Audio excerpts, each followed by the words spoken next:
അത്തരമൊരു സംഭവങ്ങൾ ഉണ്ടാകാൻ പാടില്ലാത്തതാണ്, ദൗർഭാഗ്യകരമാണ്.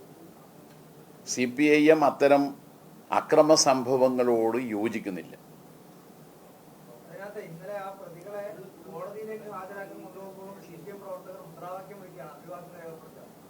അല്ല, അത് പാർട്ടിയുമായി യാതൊരു തരത്തിലും യോജിച്ചു പോകാൻ കഴിയുന്ന സംഭവങ്ങളല്ല. പിന്നെ അവിടെ എന്തുണ്ടായി എന്നുള്ളത് പ്രത്യേകം പരിശോധിക്കണം. എന്ന് പറഞ്ഞാൽ പാർട്ടി ഇത്തരം അക്രമങ്ങളോട് യോജിക്കുന്നില്ല. അത് പാർട്ടി പ്രവർത്തകരാകെ മനസ്സിലാക്കണം. പാർട്ടിയെ വെല്ലുവിളിച്ചുകൊണ്ട് ചിലർ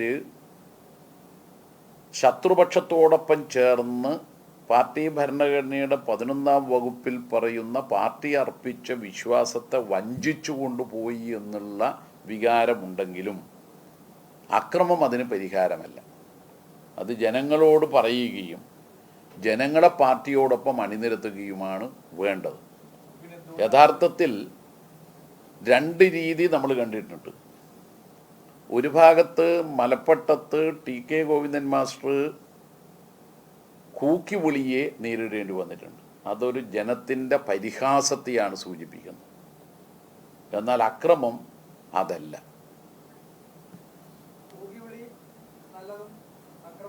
എന്ന് ഞാൻ പറഞ്ഞില്ല. അല്ല എന്ന് ഞാൻ പറഞ്ഞില്ല. ചിലരെ നിസ്സാരന്മാരായി കാണേണ്ടതുണ്ട്. ഈ തെരഞ്ഞെടുപ്പിൻ്റെ ഫലം വന്നാൽ ഇവരെല്ലാം തന്നെ നിസ്സാരന്മാരാണ് എന്ന് ജനങ്ങൾക്ക് ബോധ്യമാവും. അത് ജനങ്ങളാണ് രാജാക്കന്മാർ എന്ന് കണ്ടുകൊണ്ടുള്ള സമീപനമാണ്.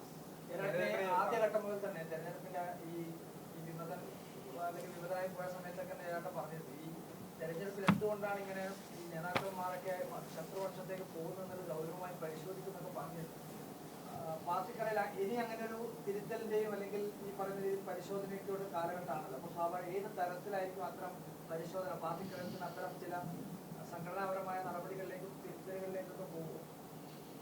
MV ജയരാജൻ പാർട്ടിയെ വഞ്ചിച്ചു പോകാതിരിക്കാൻ വേണ്ടിയിട്ട് ആദ്യം ഉറച്ച നിലപാട്, ഒരു മാർക്സിസ്റ്റ് നിലപാട് ജയരാജൻ ഉണ്ടാവണം.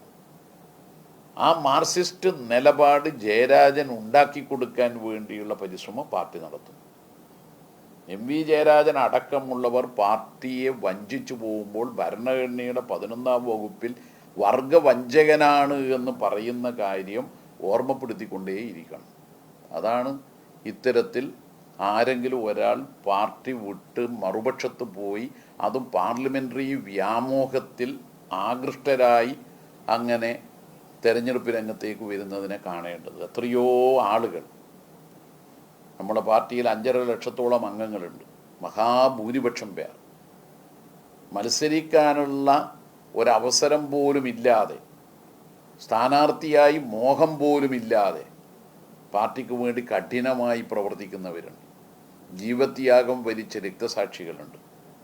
അതുകൊണ്ട് പാർട്ടിയിൽ ഏതാനും ചിലർ പാർലമെൻ്ററി സ്ഥാനത്തിനു വേണ്ടിയുള്ള ആർത്തി പൂണ്ടവരായി മാറുമ്പോൾ എല്ലാവരും അങ്ങനെയല്ല. അതുകൊണ്ട് തന്നെ ഇങ്ങനെ പോകുന്ന ഒരാൾ പോലും ഉണ്ടാവാതിരിക്കാനുള്ള ജാഗ്രത, അതിനൊറ്റ ഉത്തരമേ ഉള്ളൂ. ജയരാജൻ വർഗവഞ്ചകനാകാതിരിക്കാൻ ജയരാജനെ ഒരു മാർക്സിസ്റ്റ് ലെനിനിസ്റ്റ് പാർട്ടിയുടെ കേഡറാക്കി മാറ്റുക.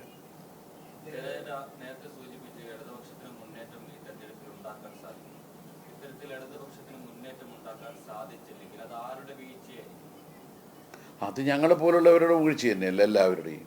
അതിലെന്താ തർക്കം? പെൻഷൻ 2000 ഉറുപ്പ്യ കൊടുത്തിട്ടും ഞങ്ങളെ ജനങ്ങൾ സ്വീകരിക്കുന്നില്ല എങ്കിൽ പെൻഷൻ ഇനി 100 ഉറുപ്പ്യ കൊടുക്കണം എന്നുള്ള വിലയിരുത്തലിലേക്ക് എത്താൻ പറ്റൂലല്ലോ. അത് 2000-ആയും അത് 3000-ആയും വർദ്ധിപ്പിക്കാൻ കഴിയത്തക്ക നിലയിൽ ജനങ്ങളോടൊപ്പം നിൽക്കണം. അത് പാർലമെൻ്ററി സംവിധാനത്തിൽ നമ്മൾ നിലനിൽക്കുന്നിടത്തോളം കാലം ജനങ്ങൾക്ക് വേണ്ടിയുള്ള കാര്യങ്ങൾ ചെയ്യും. ഇനി പാർലമെൻ്ററി വേദിയിൽ ഞങ്ങൾ ഇല്ലെങ്കിൽ ഈ പാർട്ടി അങ്ങ് പിരിച്ചുവിടപ്പെടുകയോ ഒലിച്ചു പോവുകയോ ചെയ്യില്ല. പൊരുതി അത് 3000 നേടാൻ നോക്കും. അപ്പോൾ അതൊന്നും ഒരു പ്രശ്നമേ അല്ല.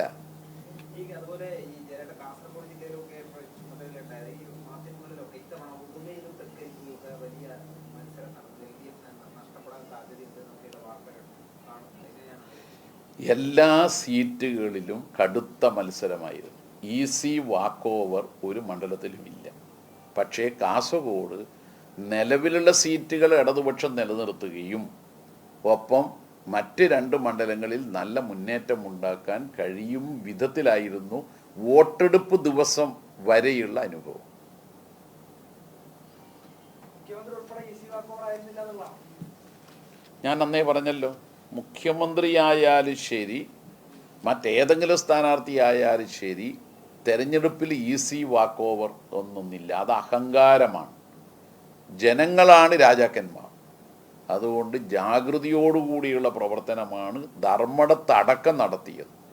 ഒരു പിഴവും ഉണ്ടാകാത്ത വിധമുള്ള പ്രവർത്തനം സംഘടിപ്പിക്കാനാണ് പരിശ്രമിച്ചത്.